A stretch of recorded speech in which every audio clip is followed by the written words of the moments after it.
the full title, but that's okay. You're not supposed to. That's the Okay. beauty of it.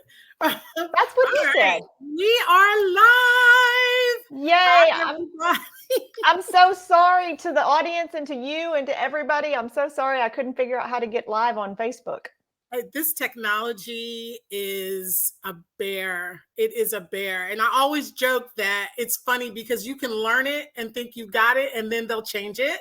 So you really never know. And it's different on one screen than another. It's different on the tablet, different on the cell phone. So it's something to conquer. So I'm giving us kudos to be where we are in life and dealing with massive shifts in technology. No, I think we deserve a pat on the back for that. So welcome, everybody. I'm Angie. Of course, you guys all know me. And this is Ellen Briscom, the author of Sparks Road. And you can see that fabulous poster in the back. I mean, that thing is gorgeous. Oh, thank you so much. It was my husband's doing. He insisted that we needed a banner so that we had something for the launch party. Yeah. And it's way bigger than I thought it would be, but he's like, we got to set it up for your live. I'm like, okay.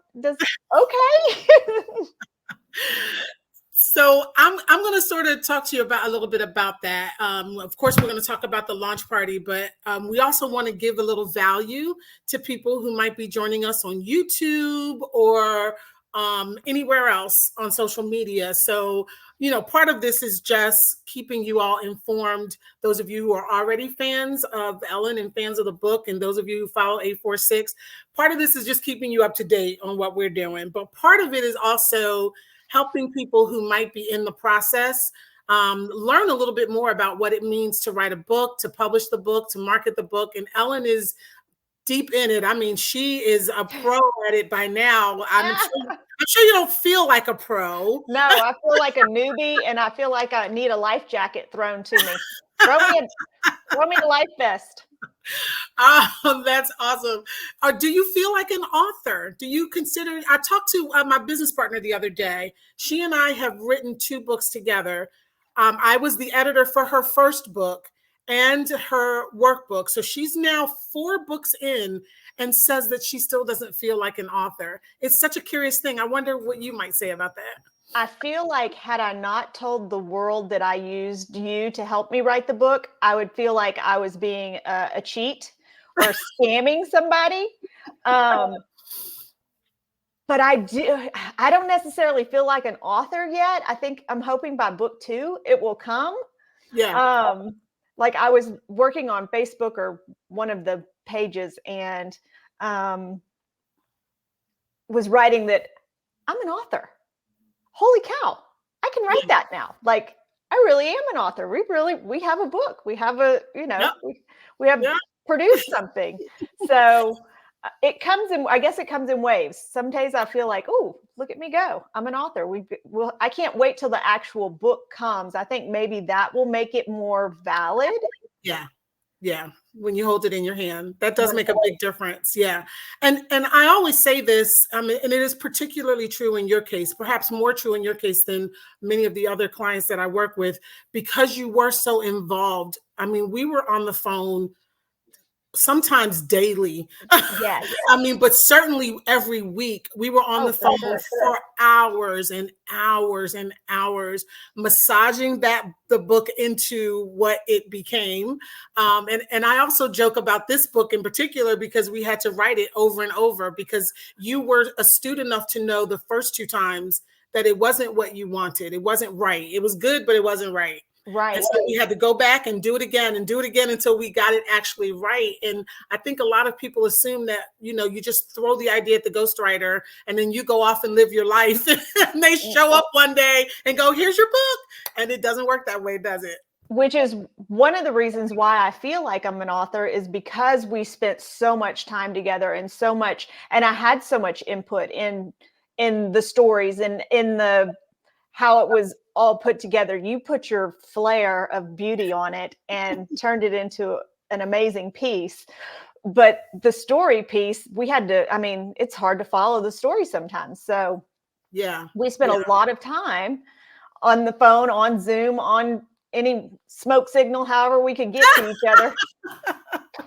Yes, for sure. And we had to make a lot of nuanced changes Mm-hmm. because it is such an intricate story. It had to be told in such a way that someone who's never heard of you before just picks up the book can follow it.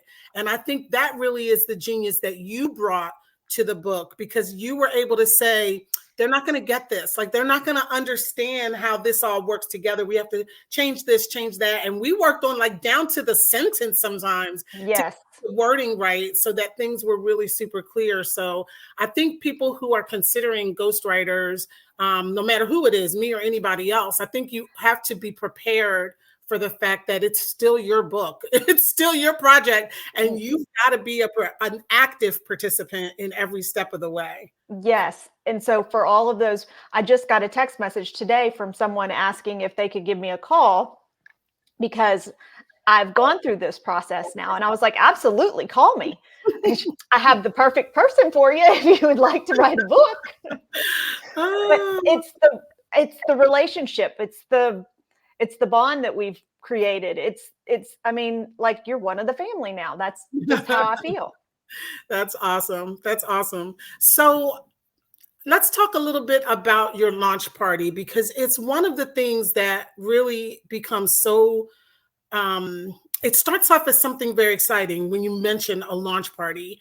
And for those who don't know, a launch party just is simply a gathering and an opportunity to sort of officially launch the book among family and friends and colleagues. But we also do, try to bring in people from outside. We try to bring the press in to get a little press coverage. Maybe even, for people who don't have the book, it's an opportunity for them to get the book. And so you and I talked a lot about this launch party, and we hit a major obstacle because of the area that you live in particular. And I think a lot of people will face this. So share a little bit about that big, gigantic obstacle we hit. Well, and it's funny because I didn't think it was going to be that big of a deal. I really didn't. But then when I started calling venues and seeing, anywhere from 50 to 100 people, they treat it like it's a wedding. And now, they're saying, oh, we need $10,000. Well, my book hasn't hit it that much. But come on, people. Maybe book two, but not book one. We got to get our name out there. And right. So, but when I went to, I'm drawing a blank, Thirsty Mule. And where we're actually having the event. And they were so amazing about the whole situation. They were more than accommodating. They were like, oh yeah, we've done book launches before. You can come on in. You get you just have to show up and set up what you want. And we'll be here to serve the wine. And they do pizzas on Saturday. So we're going to do wine and pizzas on Saturday. Nice. Oh, yes. So very nice. So nice. But all of the other hotels and any other little places like that was just really, really, they think it's more of a wedding. Yeah. And super expensive. And it's so great because you've actually changed my business, to be honest with you, because we've always done them at hotels, always. Oh. But now, it's like, whoa, think outside the box. What about a winery? What about a library? What about a small boutique bookstore? What about an outdoor event, say, in the park, or, under like, a canopy, or, something like that. It's like, well, there's so many other options available. You don't have to just use the hotels. And if you're in a major city like you are, and if you're in Philadelphia, New York, whatever, like, the prices can get pretty astronomical. Mm-hmm. And to find a venue like the Thirsty Mule, I mean, it's exciting to people. Everyone's so thrilled to be able to go, for the extra ambiance that it provides, and get to see the mules and see the vineyard. That's really, really genius. So I've already added it to my overall sort of plan when I provide that to authors. Like, you don't have to go to a hotel. I've been saying hotel forever. Yeah. We have a little bakery that just opened up, and they do tea parties. And I Oh, thought, oh, how cute of it. What a cute idea. Little tea parties. Now this event's too big for a tea party, um, but just something else, just outside the box of trying to yeah, think, well, what else would work instead of, because you want people to be able to come, you want them to be able to enjoy and have yeah, a nice time. yeah. So here's an interesting thing I wanted to make sure we chatted about today. So I was looking at the book today and I thought, wow, this book is so jam-packed. It has so much. There is no fluff in this book, like not an ounce of fluff. It's meaty, right? Story after story after story after story, and conflict and drama and all of it, right? Yes. It's just book one. It's just book one, and I just keep every time I talk to somebody new, they're like, "Oh, I love I love Sparks Road. I love all the stories that we used to." Did you put in X, Y, and Z? And I'm like, no, I didn't, because I have to just get the broad strokes in for book one. Yeah. Like we don't have everything in this book. It's Yeah, amazing. It's actually the plan is a trilogy, and the master plan, of course, is to take it to the screen. And yeah, there's so much more to come. And I think that's really super exciting. I'm just so excited and thrilled about that. So when people read the book, just keep in mind we do end it on a bit of a cliffhanger. yes, To which be is honest, awesome. Yes, we ended on a bit of a cliffhanger, but I think that you are going to have an amazing experience just going through the book itself, and then anticipating the run up to book two, and see how that cliffhanger ends, because that gets pretty wild as well. yeah, it does. It does.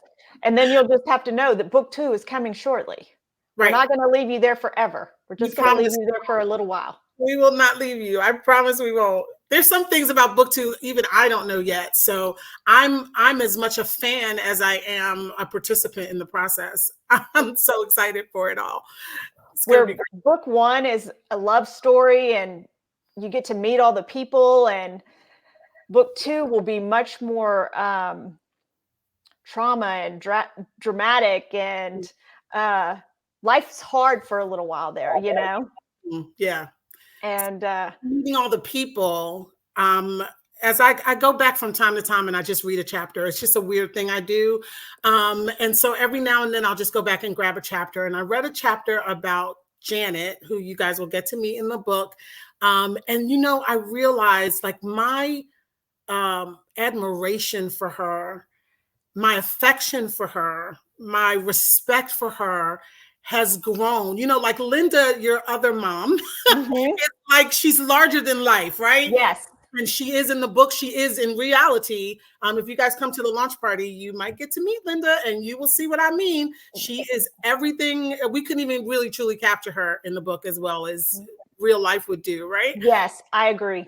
But Janet, she's like a quiet storm, and you almost miss it because she is so quiet. But Mhm. when I read that chapter, the courtroom scene, I won't spoil it for anybody, but I read that courtroom scene and I got chills all over my body. I was so emotional about that scene. And I realized that while Linda has become like the strength of the family and the hub and the core, it was really Janet who was the catalyst for all of this, that made all of this happen, because Yes, it would have been a very different story if she hadn't been who she was. yes, yes. And the relationship, I don't think they could have done it without the relationships that they had already built, you Right. know? Yeah. Um, it was a really hard thing that she had to do, and yeah, oh, it just makes me, I know, because I know. Right. And I hate that I'm doing this to all of you who haven't read the book yet, but maybe I like that I'm doing it because now you'll go get the book. I mean, you've got to read these stories and see what these people did. I've never heard of anything like it in my life. I've never seen a family behave this way and survive what they survived together. So Yeah. I'm just saying, if you haven't read it, you need to read it. It is available now for pre-order on Amazon. So you can go to sparksroad.com if you want any more information, or you can just jump on Amazon and type in Sparks Road book, or you can type in Ellen's name, Ellen Briscom, and the book will come up, and you can purchase the ebook on Amazon right now. We are just crossing our fingers and waiting for the print book to be available on Kickstarter. That should be coming super, super soon, any day now. And so we'll definitely make an announcement about that. So let's close with the launch party and tell everybody when it is, where it is, and any other information they need to know. Absolutely. So the launch party is going to be on March 23rd from 1 to 3 at the Thirsty Mule. We're going to have wine and pizza, which will be just a little appetizer. But they also have a brewery at the Thirsty Mule. Oh, yeah. So yes. So if you don't love wine, there's also a brewery. So you don't have to, hold your feet to the fire, make you drink wine. But awesome. It's a great environment. It's outdoors. It's a really nice venue, and I can't tell them how much I appreciate them letting us do this there. Yeah. It's in Liberty Hill, Texas. So if you're anywhere nearby, in Austin or Dallas, even some Oklahoma, probably if you're on the edge of Oklahoma, 2-3 hours. But it's a beautiful, beautiful venue, and we're trying to pack it out. So you are invited. There's no fee.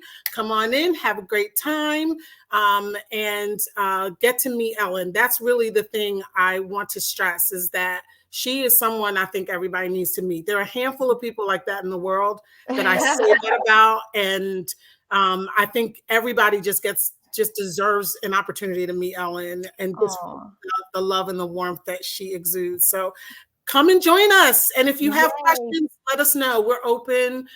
We love helping other people. Ellen does that in her life and work. I do it in my life and work. So if you have any questions about Sparks Road, or if you have questions about your own project and your own journey and you want to share, definitely, hit us up on either one of our Facebooks. We both check our comments and we will reply. I even reply to Ellen's comments. I know she doesn't need me to, but I'm so excited. I jump in there and go, I want to talk to you. So anything you want to leave us with, Ellen, before we go? Other than just thanking everybody for taking the time to listen to us and to check out the book. And I can't wait to see everybody on the 23rd. Awesome. I'm going to be first in line getting my wine and pizza. If you're looking for me, go check over by where the pizza is being served. You will probably find me there. Thanks, Ellen. This was fun. And thank you so much. Talking to you soon. Bye. That sounds great. Have a good day.